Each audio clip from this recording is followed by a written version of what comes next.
It was a pretty dark spot of my life. I went through a period where I was beaten down by circumstances and by the judgment of society at that time. I was having a hard time finding clarity in direction in my own life. So the way I dealt with it at that time was when I did two things. One, when I found that everything was pretty demoralizing at that time, I withdrew away from contact with people who would make me feel worse. It wasn't easy in the beginning. There were a lot of hicks and misses and a lot of stumbles. But as time went on, I became better and better at creating a partition between my ability to observe and my ability to make a commentary about my observation. So these two things, I was able to stand in the center between these two facets of my being. And once I started becoming skilled and I call that standing in the eye of the storm being the conversations that go on, both external and internal.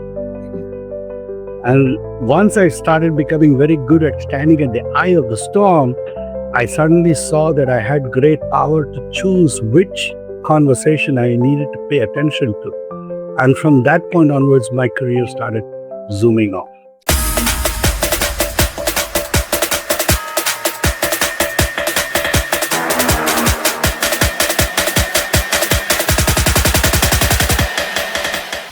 Welcome to the Social Chameleon Show, where it's our goal to help you learn, grow, and transform into the person you want to become.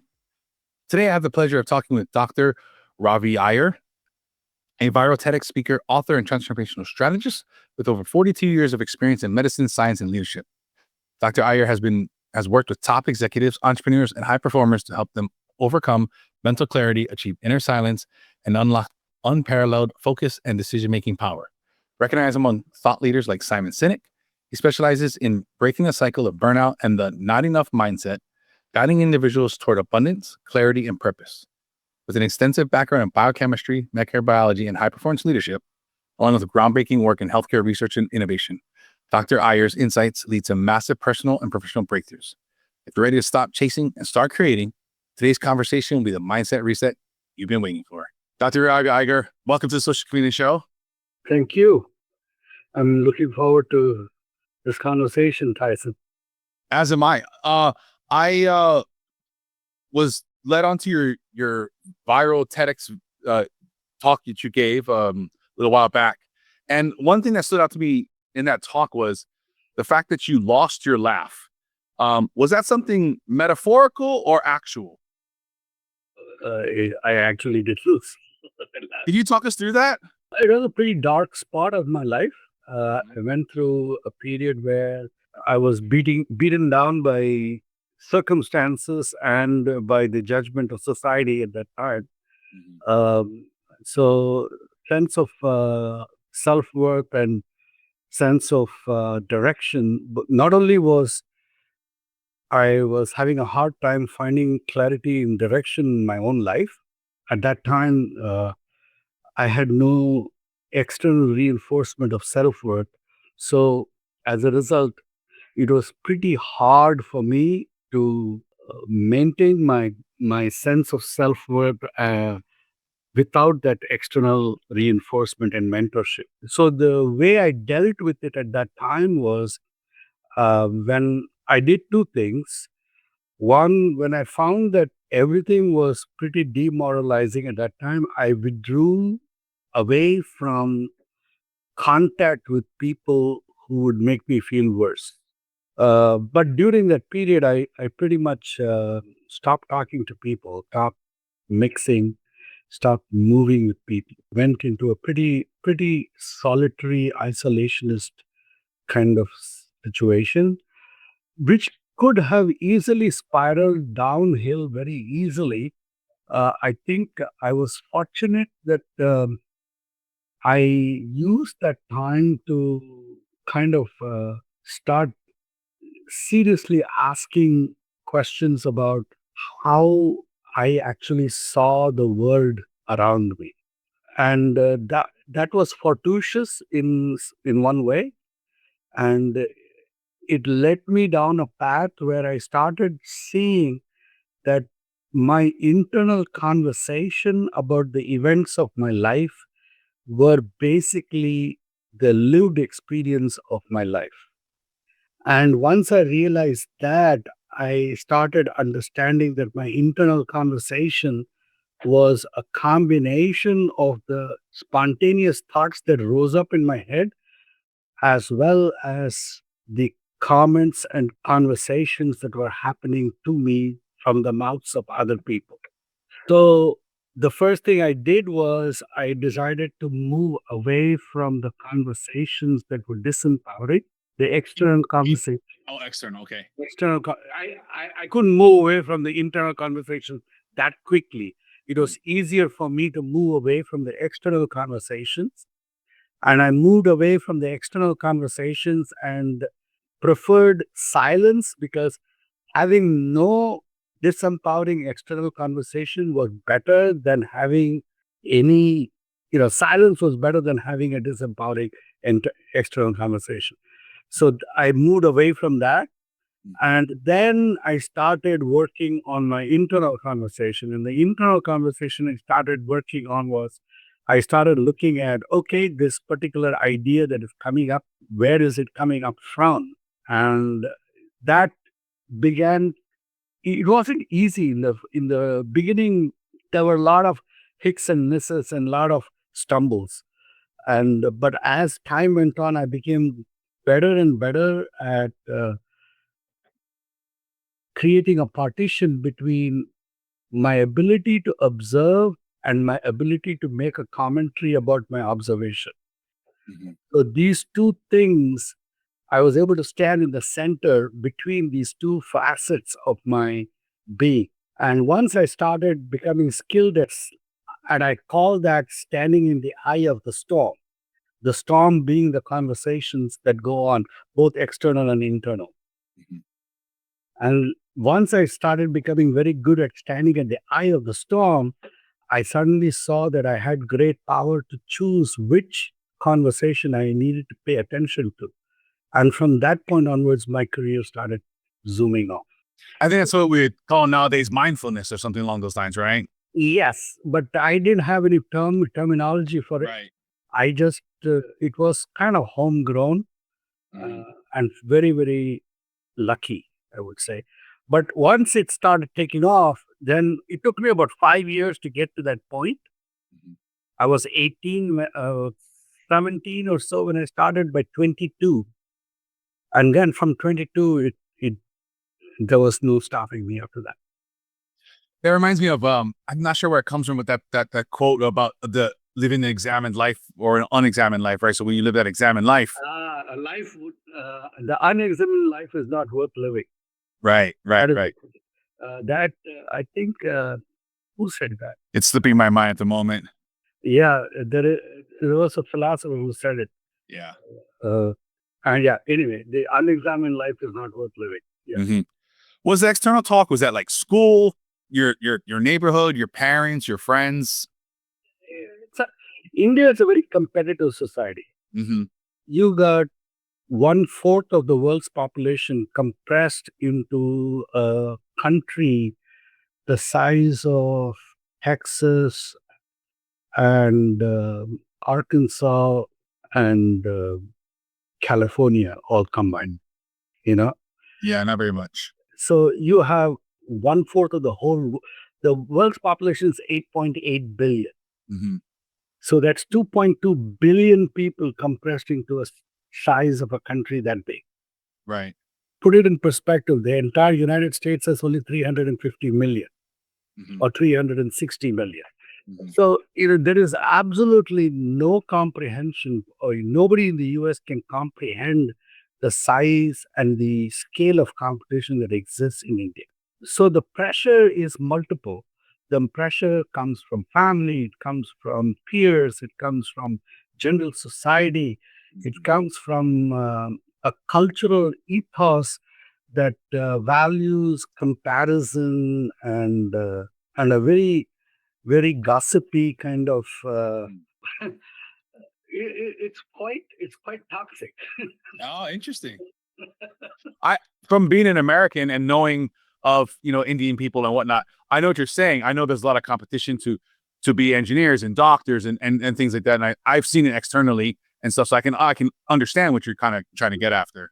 Yeah, and you give an example. When I got into medical school, in my state there were only 9 schools in my state. All right, Mhm. so you had a common entrance exam for the 9 medical schools. Each medical school had a class size of about 100. Right. Okay. So in any given year, only 900 students are being admitted. Wow, that's low. Right. All right. So 900 students. Then out of those 900 students, they about 55% are men and 45% are women. Hmm. So I'm only competing for about 475, 480 seats Hmm. out of, all right.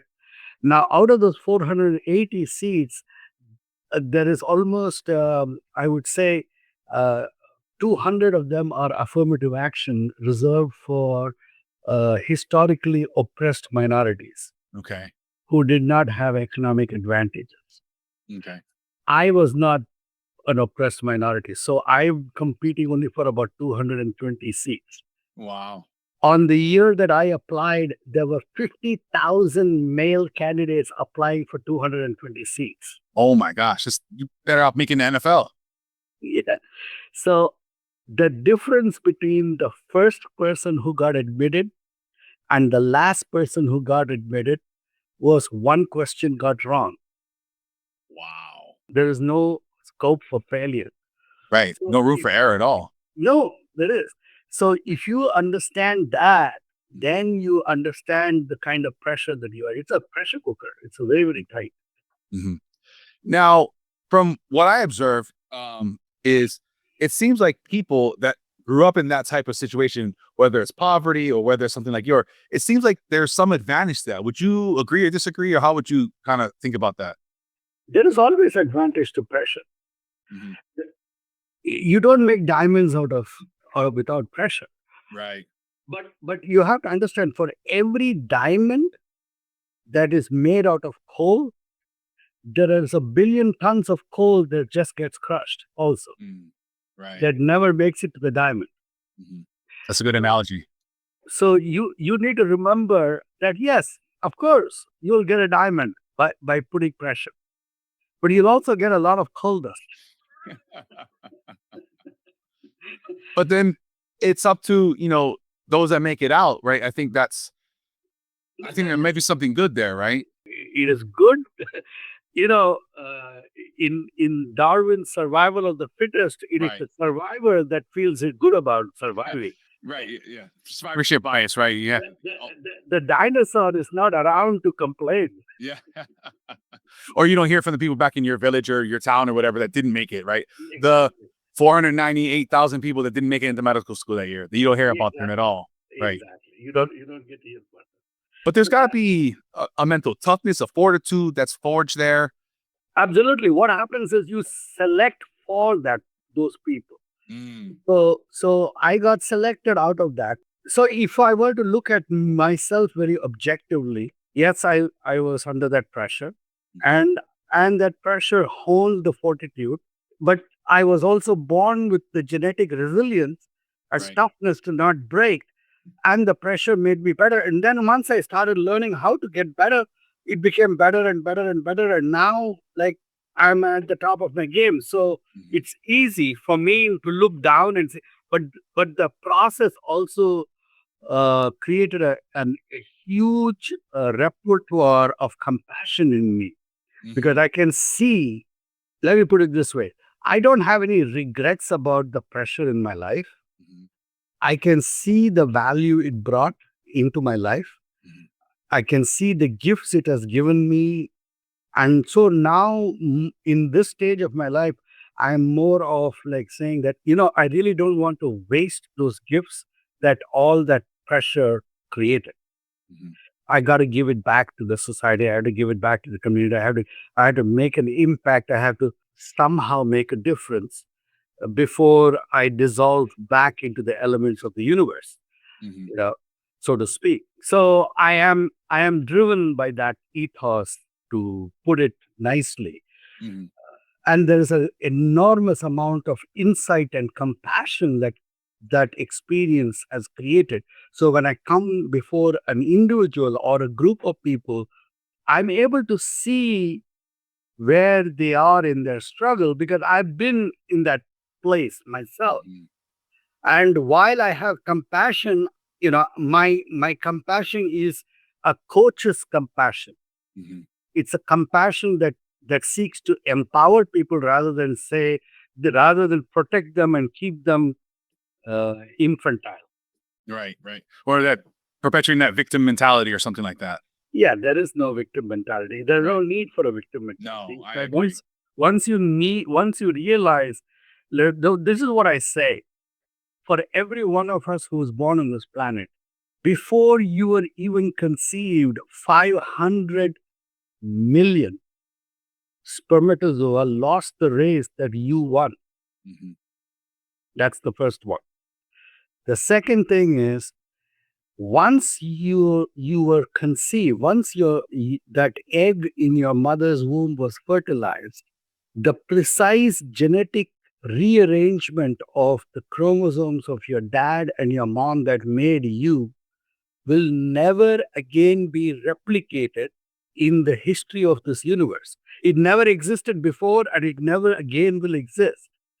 So, knowing these two facts, the fact that you were one out of 500 million, you won a race of one out of 500 million, Mhm. and there will never again be a you in the history of this universe. Mhm. Why would you think that you can't accomplish it? That is beautifully put. However, people do feel that way, right? Um, They do, because there is a curtain, an illusion of inability that falls before their eyes and prevents them from seeing what they're capable of. is that not living that examined life? Partly. Yeah. What else? People live a life as if they have, I call it the not enough life. Mm. So people live a life where they believe that the things that are necessary to sustain them, to nourish them, to validate them, to grow and empower them is in perpetual short supply. Mm. They believe that the things that are important for them are limited in availability and are limited in lifespan. So if they don't grab it right now, it'll disappear. Somebody else will get it, somebody else will take it away, or it will decay and disappear, and it will no longer be available. They live a life as if their opportunities have a time limit.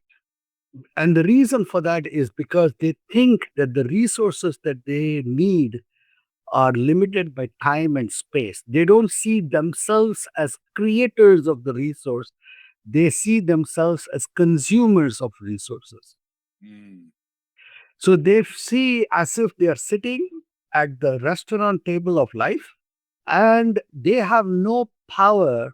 They have to passively wait for the waiter to present the meal before them, and their only option is consuming the meal that is placed before them. Mm. They cannot command either the appearance of the meal, or they cannot decide when or what will appear, when it will appear, and how long it will be there on the table before them. Mhm. So they live life as consumers, they don't live life as creators. Mm. And because they live life as consumers, they live a perpetually anxious life. They're looking always for two things. One, they try to figure out what is likely to come their way in the next 5 minutes. Mhm. They want to predict what is going to happen. All right. Because see, the tiger that cannot predict where the deer is going to appear is going to go hungry. Mhm. The deer that cannot predict where the tiger is going to appear is going to get eaten. So this need to predict the unpredictable of life is perpetual. It exists in all animals. including us. And this is because we don't see life as under our command. We see ourselves at life's command. What I found is both are true. We are to some extent at life's command, but we also command life. To the extent that we live an unexamined life, we are at life's command. To the extent that we live an examined life, we command how life presents to us. In those days of darkness when I was under extreme pressure, I discovered how I could command the way life presents to me. And I did that by becoming a master at the conversations that happened in my life, whether it was external conversations or internal conversations. I started commanding those conversations. Once I started commanding them, I could determine the context and create my life the way I wanted it. That's beautiful. That is exactly what I teach people. You have the ability to be the creator or the consumer. You decide what you want to do. At any given moment, you can become the creator, and you can do that. You can flip the switch you can flip it like a dime, like that. You can go from being consumer to creator. It's a shift. What are some strategies, techniques? Right now, Tyson, you are sitting in a chair, right? No, I'm standing. You're standing. Okay. You're standing. Do you feel the floor under your feet? Absolutely. Okay. So I want you to focus just on the contact of your feet on the floor. I want you to be aware of nothing except the contact of the feet on the floor. Your entire being focused on the way your feet mold itself to the floor. From the tip of your toe, your big toe, your second, third, fourth, and little toe, then to the ball of your feet, the arch, the outer edge of your foot, the heel, and now your whole foot. First your right foot like that, and then your left foot like that.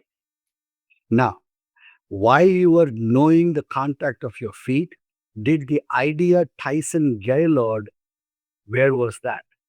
That's gone. I'm just thinking about my feet. Exactly. So you do not exist when you observe life. You exist as a conversation that happens when you stop observing life.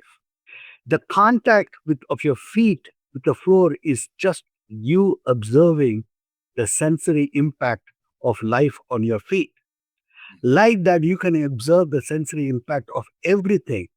The images that hit your retina, the smell that drifts up your nose, the molecules that hit your tongue as ice cream that give you taste. People don't observe. They are living inside their stories that constantly spin. And because of that, they don't eat the meal, they eat the menu of life.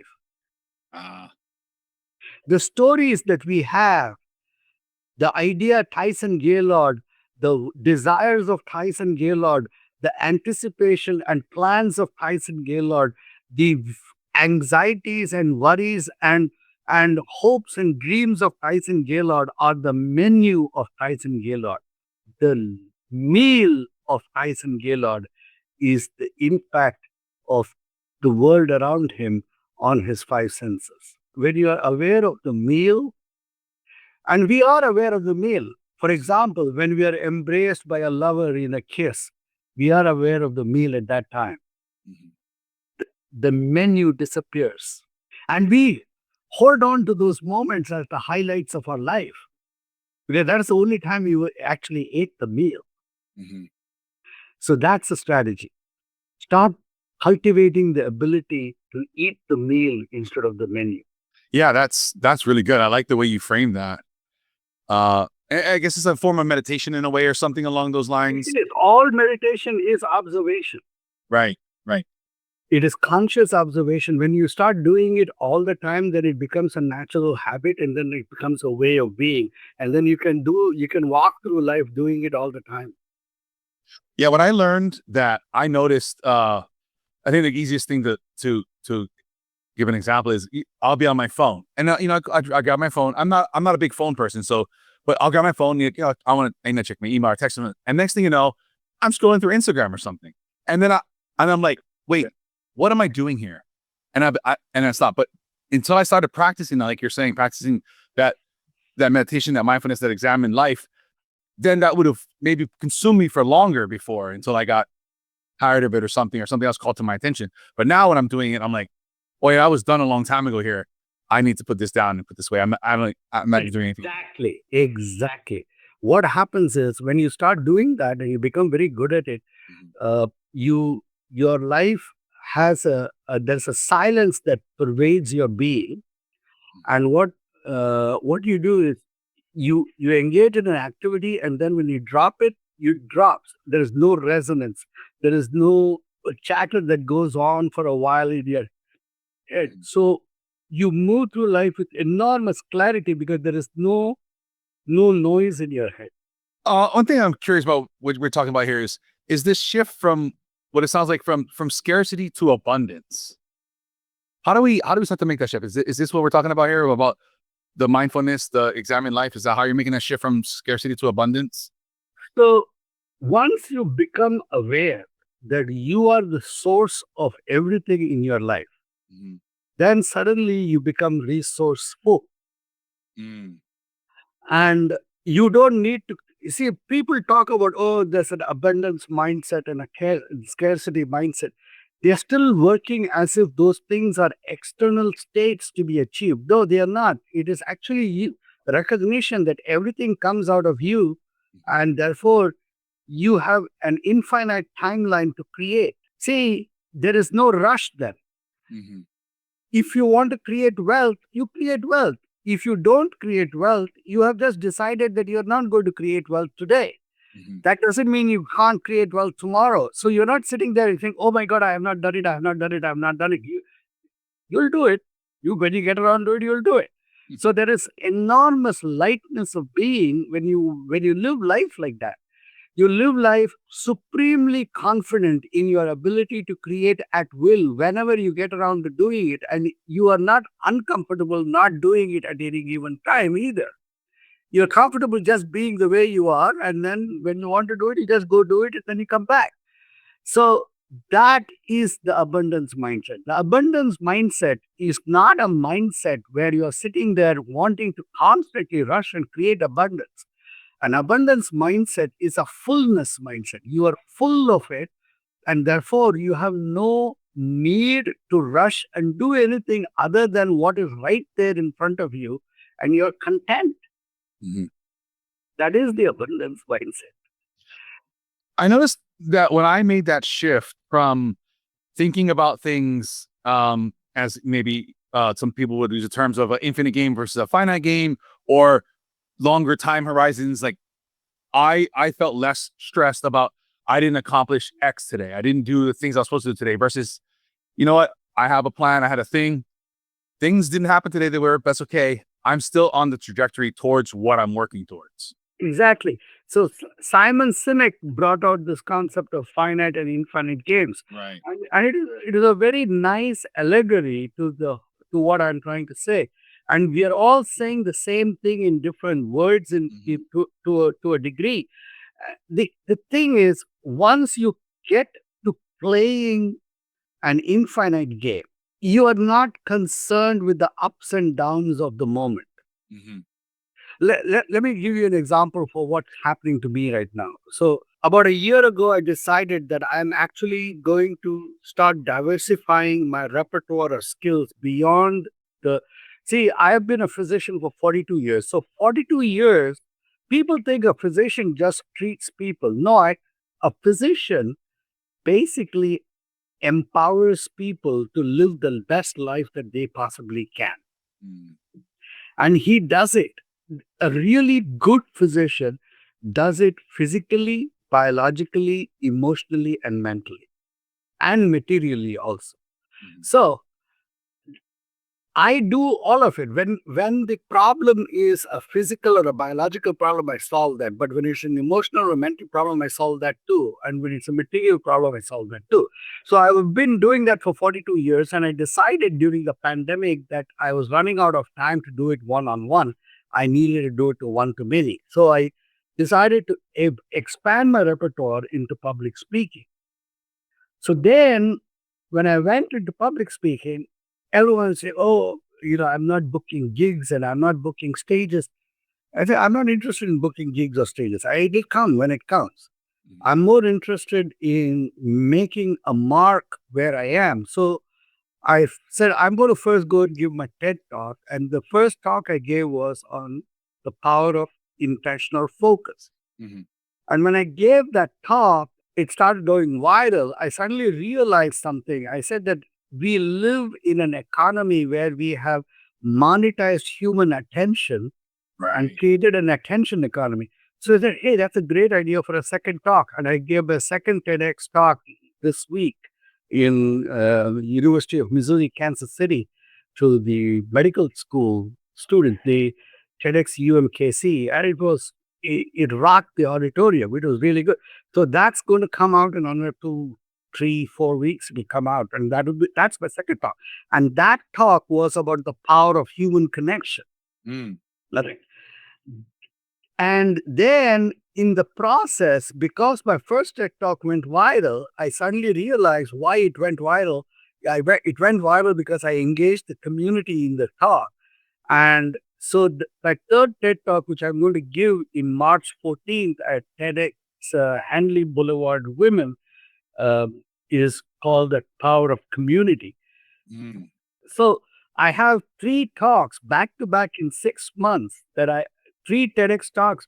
Most people give one and done. I've done 3 now. I'll by March 14th, I would have done 3 back to back. And after that, but they all have a common theme. Now, the theme essentially encompasses the entire talking I do to organizations about how to be a high performance organization.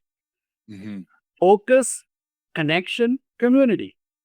These are the 3 things that cause any person to win at any level, at any stage. And those 3 things are very much missing from society right now. People get pieces of it. They don't put all 3 together. Right. When you put all 3 together, you are unconquerable. Right. Yeah. Because if you have focus and you have connection, you're able to connect with people and you're able to engage communal groups of people into your idea or into your mission, there's nothing that will stop you. Absolutely. Yeah. So these 3 things are essential for success. Whether it is Nike or Google or Microsoft, it all comes down to just the acquisition of these 3 skills and integrating these 3 skills into your team in an integral manner that is consistent with the DNA of the company and its ethos and mission. That's it. Could you, for each one of those 3, could you give us, the listeners and all of us, a quick one thing we can do for each of those to start that journey? The first thing you do for focus is pay attention to what's happening right in front of you instead of your conversation about what's happening in front of you. In the head? Yes. Okay. Right now, most people, when they're listening, they're not listening to listen. They're listening to reply. Really develop the ability just listen without any agenda beyond listening. You'll find it super, super hard. It can be, but like all things, once you practice it, Of course. you're great. Yeah. Once you practice, it becomes natural. And that's all it is. That's all that separates Michael Jordan from everyone else, right?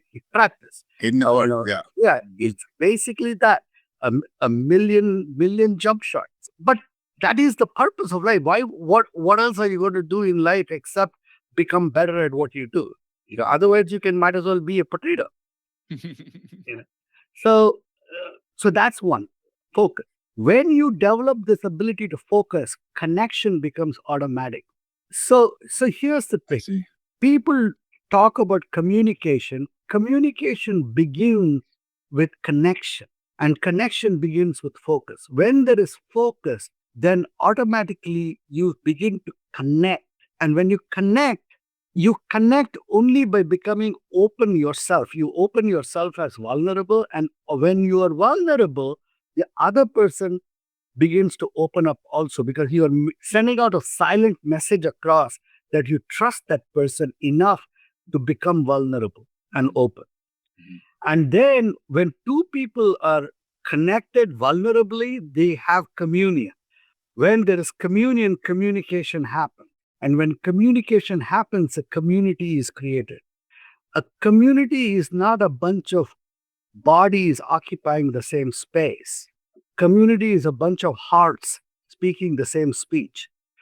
So when you have, imagine going into a company where employees or teams are connected in focus with each other, there is communion, and they are united in community. You think that that group is going to be ever fractured by a dissension? Are they ever going to lose sight of what they are working for? No, never. That's exactly what I mean. Yeah. A company would give their next quarter earnings to get that for one day. Mm-hmm. And that's what I show people. This is how you do it. You do it, and then you do it like the way I do my marriage. I choose my wife every minute. I choose my wife when she's yelling at me. That's beautiful. So that's how you do the focus. You do it when the going gets tough. Mhm. When there are people challenging your focus, is when that is the point when you do focus. That is the point when you do connection. When the other person is challenging you on your connection, that is when you actually connect. You don't connect when it's easy and convenient. You connect when it's hard and difficult. Yes, when that pressure. Yeah. That's fine. So many arguments and so many disagreements and so many misunderstandings is because you're not listening to somebody. Yeah, I have an exercise people I do to demonstrate connection and how difficult it is to actually have a fight when you're connected. I make two people shake hands, and then I say, okay, don't let go, just keep holding each other's hands. Now try to have a fight with each other holding hands. That'd be weird. They can't. I've done this exercise so many times. I said they have to let go to argue. Just having an argument, a disagreement, it's impossible. It's very, very hard to hold hands and have an argument. I'll have to grab my wife's hand next time she yells at me. She will shake it away. You just know. Yeah, I'm sure she will. I'm telling you, I've done that with my wife. She'll say, "Get away, don't touch me." That's what she'll do. We're still arguing. Hold on. Exactly, don't touch me. The reason they don't want to be touched is they don't want the connection. Because you're not being heard. You're being misunderstood, right? No, because they don't want the connection. Because if they get the connection, they can't have that argument. They can't say what they want to say with that force and emphasis and vehemence. So they have to disconnect to do it. And that is the essence. That's beautiful. What a simple concept. But when you start to think about it, like you're saying, it starts when you're focusing on somebody and you're giving them your attention and you're actually listening. Then you don't necessarily have the disagreement. You don't have the misunderstanding. Then you can connect, and then you can build a community behind a purpose because everybody's listening to what's happening and following along. I do that in my clinic all the time. See, people don't come to a doctor's office with things going right in their life. They come because there's a breakdown, right? So one of the things you are as a doc is that you got to be able to connect within that 15-minute window and get that person to open up. So the first thing I do is I walk in, I say, "Hello, Mr. So-and-so, how may I help you?" And then as they're talking, I'll very casually reach over, lift their hand and hold their pulse as if I'm not doing the pulse at all. I don't need to feel their pulse. All right. But I'm holding it as if I'm doing the pulse. What I'm doing is connecting. And when I'm connecting, I can instantly feel just by holding their hand like that, they automatically, you can see the resistance just melt away. They open up. And now I have an opening to actually contribute to them.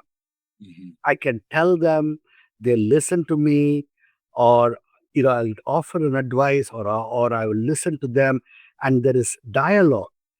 Dialogue requires that opening, and you can't open unless you connect. And to do that, you got to focus. Right. Could we go back to you're talking about attention economy? Yeah. How do you want to define that? How do you want to talk about that? So in today's world, and this is my second TED talk, it will come out in about 3 weeks. It's called The Power of Connection, How Connection Breaks the Trap of the Attention Economy. Today's world, we have created a digital media economy that has monetized human attention. And it has captured humanity at the core of their existence. And as a result, what we do is we engage with these platforms, whether it is Facebook or TikTok or Twitter or YouTube, it doesn't matter. You name it, or even the TV, print and visual media that is out there. All of that demands attention. Even this podcast you and I are doing, this podcast has value only if somebody stops doing what they're doing and listens to it. Right. Otherwise, a tree that falls in the forest unseen and unheard only becomes compost. All right. So that's what I'm trying to say. Everything depends on the interaction of human attention and engaging human attention. The problem happens when people engage with the attention economy without having a sense of themselves as complete, whole, and integral, separate from that engagement. What is happening right now is everyone is engaging with the platforms, the digital platforms of our world, and are seeking to get validated through it. So we are seeking to get our own sense of self only through the likes, clicks, and notifications that we get on whatever we posted up there. And if nobody looks at it, somehow we are devalued. Yeah. All right. So that is what I'm trying to tell people, that listen. In fact, in that talk, I say it is you who are the light on the stages, platforms, and digital worlds of your life, not the other way around. Without you on that platform as a content creator, the platform has no value. So don't ever think that the platform is giving. Just 2 days ago, 3 days ago, Kanye West put that stunt on Grammy red carpet. Right? Oh, where his wife went near nude on that. All right. Now, I don't know what was going on in his head, but I want to know something. What was the value of that? Attention. That's it. Exactly. So, and what was that? I mean, so the at first glance, the value is using the display of something that will grab everybody's attention. And also the display has to be of such a caliber that it will be very provocative in some way. All right. And then there may have been layers of other hidden meanings of male-female domination, misogyny. I don't know. You can keep on analyzing it to kingdom come. But the thing is, that was the only value. And the only reason that Kanye West would do that would be that he had a need for that attention. Right. Can you imagine somebody of the caliber of Kanye West wanting to need that attention?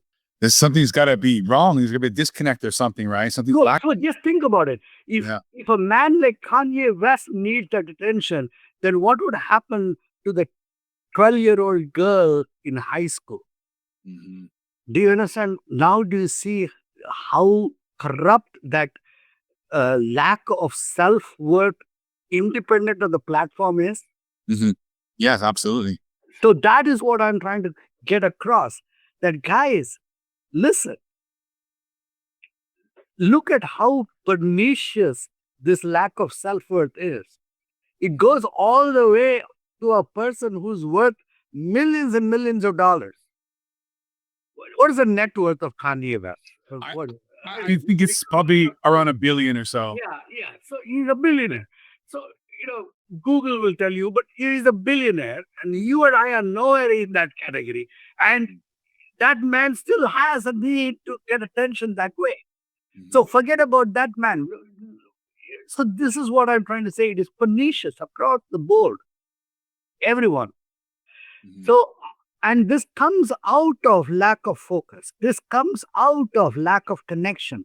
This comes out of lack of community. You got to, only a person who cannot focus, who is dependent on this external validation and conversation, who's dependent, who has no connection with people except the mental chatter of external validation, who has no community except the community of likes and clicks and thumbs up and hearts. That is what I'm trying to focus, connection, community that restores creatorship, that moves you from being a consumer like Kanye West. That's all he is. He's a consumer. He's not a creator. For all his billions, for all his wonderful rap, for all his compositional skills, he's an extremely poor man. Because he's still living that unexamined life, and he's Unexamined life, eating the menu of life rather than the meal. very interesting. And like you're saying, so I'm sure his some self-worth, self-identity, or something is tied up into that persona, the likes, the comments, tweets. Yeah, he has only that as a persona and self-identity. That's what I'm saying. I want to know, how do you think about finding a purpose? I can answer how I found my purpose, but I'm not sure about how I think about how other people should find their purpose. So every one of us has many talents, and every one of us is given one gift. And the purpose of life is to find out your gift. My gift is that I can walk into a room of us before one person or a group of people, and I can be a space where they experience clarity and freedom from fear automatically. Just by being there, they will experience that. That is my gift. My talent is my eloquence, my ability to write, my ability to speak, my ability to analyze and think of things with clarity, my memory, my various scientific skills of training as a physician, as a scientist, my knowledge in biology and other fields. All of that are my talents. And I bring all these talents to the service of this one gift that I have. And the net outcome of that gift is empowerment. So each person has to find what is that one gift that they give to people. And they just have to bring all their talents in the service of that gift. Whenever I have brought my talents at the service of my gift, I have always won. Whenever I have mistaken any of my talents as my gift, I have always lost. That's from a selfish point of view, right? You're coming at it from self-serving instead of serving others. Okay. In your TEDx talk, you talked about finding your inner chain of focus. You said you used breath. What are some other things people can use to find their inner chain? Any activity that absorbs them can be used as a chain of focus. There are some people who do painting, some people do braiding, some people do number counting or math. Some people pick up a violin and play a concerto. There are different people who do different things. Some people start writing. Somebody goes and plays tennis or basketball. There are any activity that absorbs you, that naturally, every one of us has a natural propensity to get absorbed by one or other activity. Find out what naturally draws your attention and jump into it. That is your chain of focus. So it's just that thing you just can get lost in for hours and hours and hours. Exactly. And then use that to anchor yourself. And then use that to anchor yourself. And then find a way of being able to do that while you're engaged with your hands in the rest of the world. And that's a nice, when I think about personally, when I'm getting in that lost thing that I like to do, then it re-energizes you, and you get a renewed sense of focus and drive and determination, and you're able to go about your mission and your purpose. Yes. You have an amazing giveaway for us, the art of viral speaking. Can you talk a little bit about that? So when I started my first TED Talk, I got my notification that I got accepted as a speaker on July 1st of 2024. And the talk was going to be October 5th. So the minute I got my notification, I started writing about it. I started writing a blog. I posted to I have 5,000 patients. So I would send out, newsletter, one-page articles about how I was preparing, what TED was, what is the purpose of that, how I'm designing my talk, how, what are my anxieties, what are my mistakes. I would post it twice a week to my patients, my 2,000 Facebook followers, my 1,000 LinkedIn people, my alumni of my high school that I graduated 50 years ago in India. So by the time I actually gave my talk, I had written enough material to write a book, to compile it all into a book. And I compiled it all into a book and put it out on Amazon at the same time as the talk. But I did something else very interesting that brings the community to it. I included in my book the links to all the other speakers who shared the stage with me on TEDx. Oh. So I promoted their speeches also in my book. I promoted the restaurant I had my breakfast, lunch, and dinner in Gary, Indiana. Their website went on the book. I put in the website of the mayor, the website of the Airbnb that I stayed in. Everyone went on the book. And then I gave all of them my book for free. And they all redistributed it to all their networks. It went viral. Then I took my book and gave it to all the people in my network of people, my 5,000 patients. I gave them a free copy of the book and told them that they are free to share the book along with my talk as they want. And they all shared it, and they shared it. It went wild. So that's the power of community. And that became my third TEDx talk. It's called The Power of Community on Viruses, Warthogs, and TEDx Virality. That's what I'm going to talk on March 14th. And we'll link all those TED Talks for you guys in the show notes and whatnot. You also have The Reaper's Dance. You wrote about the COVID-19 pandemic stuff.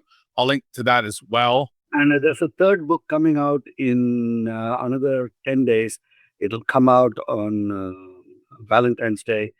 It's called The Squirrels in My Brain. It's Squirrels in My Brain. Convert the superpowers of neurodiversity into neuro-aligned super teams. I have ADHD and I have mild Asperger's. So this is about neurodiversity and how corporate America can use the skills of neurodiverse people to really enhance the performance of their teams. I agree. I think there's a misrepresentation, misidea of these people. I think from all the people like that I know is they have an extreme superpower. Yeah. And their brain just focuses so highly on this. And if you can just ask them about it and tap into that, they have a wealth of knowledge and passion. And I think if you're dismissing these people, you're missing out on just a beautiful, beautiful thing. 20% of your workforce is neurodiverse. Can you believe that? What? That's a huge population. Right. And it's something like, I think it's like a third of billionaires are dyslexic. So there's power in these things. I think we got to stop framing them or demonizing them as something that, we should be shunned or should be done away with. We should be embracing the power that's there. There's something there we need to tap into. Yep, absolutely. So I'll link to all those things for you guys, the TED Talks and everything. Dr. website, the Facebook, Twitter's, YouTube channel, and then all the LinkedIn. Is there anything else you want to mention for the people out there? Yeah, what I'll do is I'll send you a Talkabout slide, which with a QR code that your viewers can download the book as a PDF file. It's valuable for anyone wanting to learn how powerful speaking is done. And I believe that everyone at some point in their life is going to need to speak to one or more people Mhm. and try to persuade people to be able to speak powerfully, impactfully in a way that changes the thought process of people around you is a incredibly needed skill. It makes you human. So anything that can teach you or help you on the way to acquiring that skill better is useful. So that book will be available for free to anyone who's watching this show. I'll make sure that I send you that Talkabout slide, and I'll also send you the PDF itself in case you have trouble posting that Talkabout slide for people. I'll do that. Thank you very much. That is so generous to you.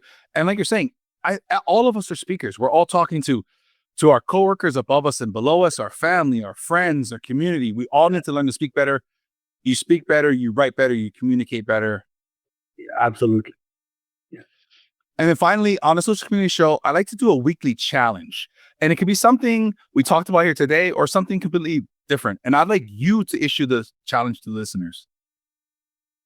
Weekly challenge. Huh. I think if you can spend one day where you really do not engage with a digital media platform at all for one day, but instead use the time that is freed up from that activity to spend time face to face, a long conversation with no agenda. And the conversation should not be a gripe about anybody else. It should be about real connection with each other's life.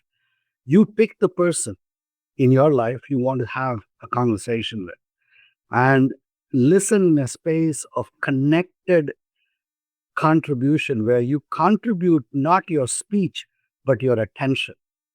Contribute your attention as a gift to that other person. And at the end of that, that's the challenge, one day. And if you do that one day every week, I can promise you that within 6 months, you will see a 200 to 300 fold increase in your wealth, in your actual bank balance wealth. 300% increase in your bank balance wealth in 6 months. If you do that one day a week. That's beautiful. Not to mention, you'll probably be a very, very well respected and liked person in your community. That's where the wealth comes from. That is exactly it right there. Well, Doctor, this has been amazing. I've got a ton of notes. Thank you so much for sharing all your information, your vast knowledge. It was very much a pleasure. Oh, I love this conversation. When we started, I didn't know how it was going to go, but I enjoyed it. I didn't either. I had a few points I wanted to talk about, and then I just go and see where things go. Thank you so much for your time. Thank you. Wow, what an incredible conversation with Dr. Iyer. I learned so much. I've got a ton of notes. I hope you guys do too.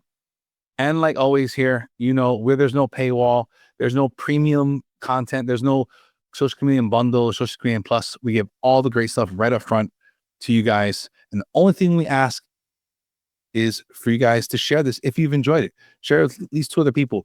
Build that community. Start that conversation. Listen. I think I got a great little tidbit for you guys that I learned about listening. I'd like you guys to go out there, and if you can have a conversation with somebody and you barely talk, and what they take away from that was such a great conversation, but in your head, you're like, I never said anything. That's when you know you're truly listening. And that's a great breakthrough. And in the meantime, you can connect with us on Facebook, Instagram, Twitter, YouTube, or head over to your favorite podcast app for past episodes and links to everything we talked about here today. You can head over to socialchameleon.show. Until next time, keep learning, growing, and transforming the person you want to become.